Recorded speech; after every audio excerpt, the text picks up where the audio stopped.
बेंगलुरु और शेंज़ेन ये दोनों सिटी इंडिया और चाइना की हैं और दोनों का स्टेटस एक जैसा ही है इन दोनों कंट्रीज में। एक तरफ बेंगलुरु इंडिया की IT and electronic capital city मानी जाती है और दूसरी तरफ शेंज़ेन चाइना की IT and electronics capital city मानी जाती है।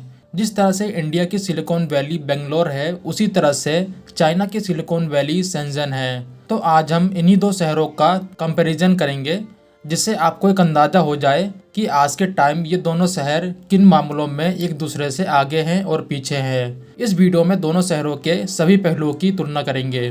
तो स्टार्ट करते हैं इन दोनों शहरों की ओरिजिन से।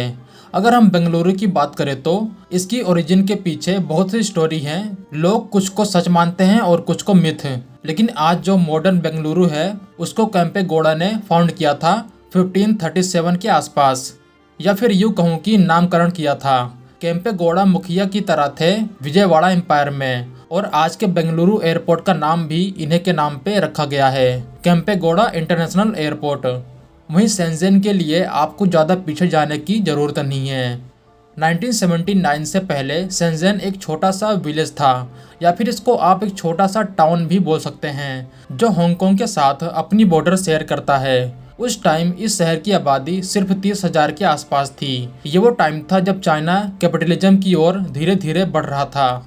चाइना ने बहुत से स्पेशल इकोनॉमिक जोन डिसाइड किए थे, जिनमें से शेंज़ेन एक था। यानी यह शहर ज़्यादा पुराना नहीं है।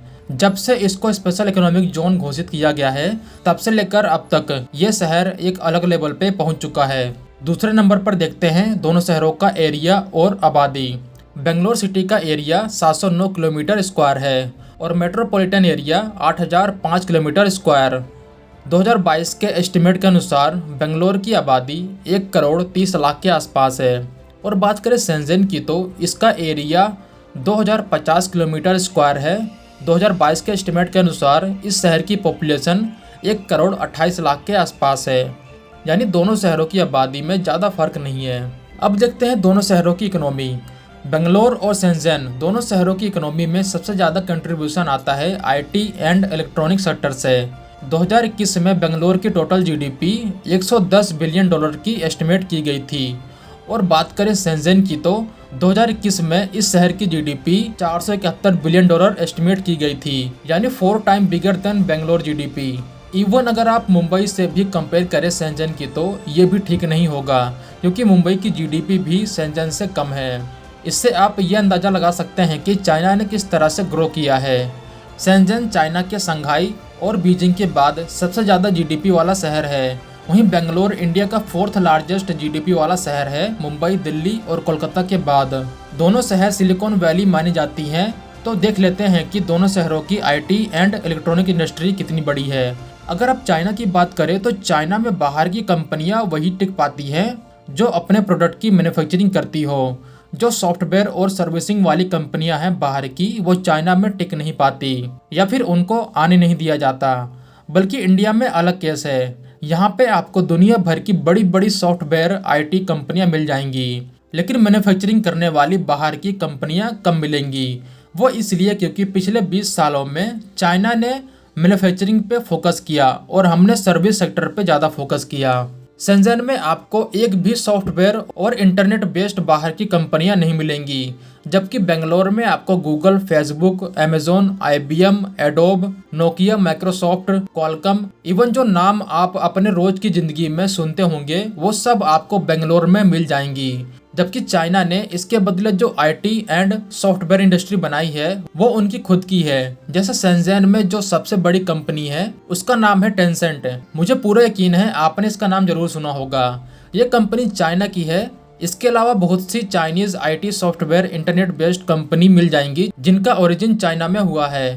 एक हिसाब से आप बोल सकते हैं कि बेंगलोर इस मामले में शेंज़ेन से आगे है, टेक्निकली बोल सकते हैं। लेकिन अगर हम बाहर की कंपनियों को हटा दें तो बेंगलोर में क्या बचेगा, एक एग्जांपल से समझते हैं। आज के टाइम बेंगलोर की सबसे बड़ी आईटी सॉफ्टवेयर कंपनी है इन्फोसिस, जिसका ओरिजिन बेंगलोर में है, और इस कंपनी की मार्केट कैप 77 बिलियन डॉलर है 2022 में। वहीं शेंज़ेन की सबसे बड़ी आईटी सॉफ्टवेयर कंपनी है टेंसेंट, जिनका ओरिजिन इसी शहर में हुआ था। इस कंपनी की मार्केट कैप है 407 बिलियन डॉलर 2022 में। तो आप देख सकते हैं कि दोनों कंपनियों में कितना अंतर है। आईटी सॉफ्टवेयर के बाद अब बात कर लेते हैं स्टार्टअप्स की, जो फ्यूचर के लिए है। देखो यहाँ पे ये नहीं बताने वाला कि दोनों शहरों में कितने स्टार्टअप्स हैं, क्योंकि स्टार्टअप्स की गिनती की कोई वैल्यू नहीं होती। रोज स्टार्टअप्स खुलते हैं और बंद होते हैं। स्टार्टअप्स ओपन करना कोई बड़ी बात नहीं है, लेकिन इसको आगे ले जाना, $1 बिलियन स्टार्टअप बनाना, वो बड़ी बात होती है। तो हम यही देखेंगे कि दोनों शहरों में कितने स्टार्टअप्स यूनिकॉर्न हैं। यूनिकॉर्न्स यानी $1 बिलियन स्टार्टअप। आज के टाइम बेंगलोर में आपको 34 यूनिकॉर्न स्टार्टअप मिल जाएंगे, जो कि हाईएस्ट नंबर है पूरे इंडिया में। और इन सब में सबसे बड़ी स्टार्टअप है बाइजू, जिसकी वैल्यूएशन $22 बिलियन है 2022 में। और वहीं बात करें शेंज़ेन की, तो मुझे 2022 का डाटा तो नहीं मिला, लेकिन 2021 का डाटा मिला है, जिसमें पता चला है कि शेंज़ेन में 35 यूनिकॉर्न स्टार्टअप है। यानी इस मामले में बेंगलोर पीछे नहीं है ज़्यादा, ऑलमोस्ट बराबर ही बोल सकते हैं। इनमें सबसे वैल्यूड कंपनी है DJI टेक्नोलॉजी। ये कंपनी शेंज़ेन में लोकेटेड है, जो ड्रोन की मैन्युफैक्चरिंग करती है। इस कंपनी की वैल्यूएशन रिपोर्ट सिर्फ 2018 तक ही मिली मुझे, जो कि $15 बिलियन की है। ये कंपनी न्यूज में भी थी, क्योंकि अमेरिका ने इस कंपनी को ब्लैकलिस्ट कर रखा है। तो ओवरऑल आप देख सकते हैं कि स्टार्टअप के फील्ड में बेंगलोर शेंज़ेन को टक्कर दे रहा है, और ग्रोथ भी शेंज़ेन से ज्यादा है बेंगलोर की। स्टार्टअप के बाद देखते हैं कि सबसे ज्यादा अरबपति किस शहर में रहते हैं। बेंगलोर में आज के टाइम 28 बिलियनियर रहते हैं, और इन सभी में सबसे ज्यादा पैसा है अजीम प्रेमजी के पास, जो कि फाउंडर है विप्रो के।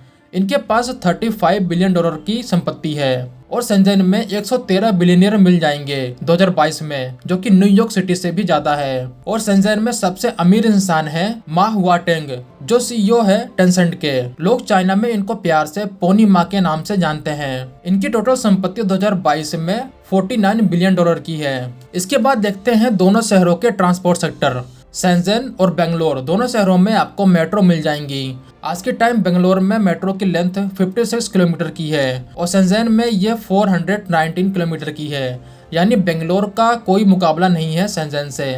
शेंज़ेन में जो रोड की क्वालिटी है वो भी बहुत अच्छी मिलेंगी एज कम्पेयर टू बेंगलोर। चौड़ी सड़कें, लेस ट्रैफिक, खूबसूरत इंटरचेंजेस, शेंज़ेन इस मामले में बहुत आगे है। शेंज़ेन का जो बेसिक इंफ्रास्ट्रक्चर है वो बेंगलोर से बहुत अच्छा है। इतने अच्छे रोड इंफ्रास्ट्रक्चर और ट्रैफिक मैनेजमेंट के चलते शेंज़ेन में आपको एयर क्वालिटी भी बहुत अच्छी मिलेंगी, जबकि बेंगलोर में इन सभी चीजों की कमी है अभी तक।